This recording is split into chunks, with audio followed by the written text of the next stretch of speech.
Yeah, my alma mater. I won't tell you exactly when.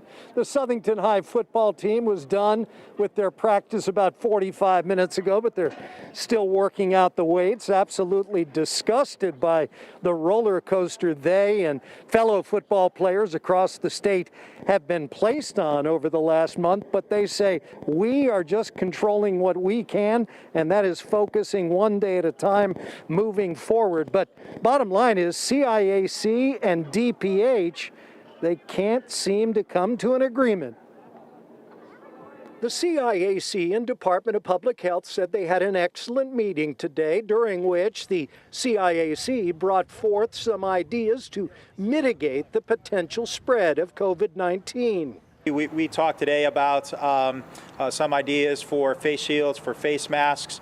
We talked more about the number of people that potentially would be on the sideline. Full face shields are made by multiple helmet manufacturers. I mean, whatever it takes to play, you know what I mean? Like if we have to wear face masks, like the face shields, or even these ones under our helmets, I'll wear it, you know? But the Department of Public Health urged caution on face shields and other suggestions. CIAC acknowledged that these strategies are not proven. Meaning there's no data yet. And we just don't know whether they will reduce the risk of transmission by a little, a lot, or not at all. The bottom line, DPH believes football is still too high of a risk to play in the fall.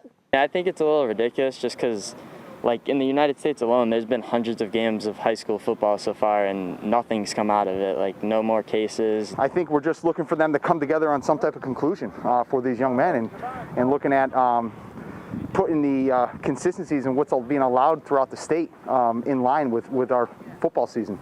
Berlin head football coach Joe Arasimowicz, who's also the legislature's Speaker of the House, says if football is recommended to move to March or April, that may not get off the ground either. What's to say we don't get that flu spike that everybody says is coming and the increased percentages once we're all confined to the indoors?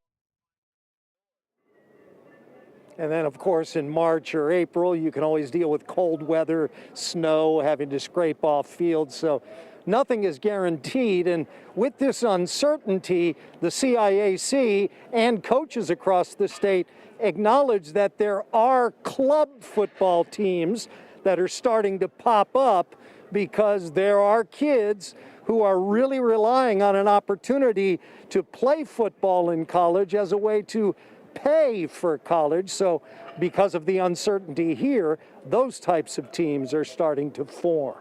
We're live here at Southington Spontana Field. Tony Terzi, Fox 61 News.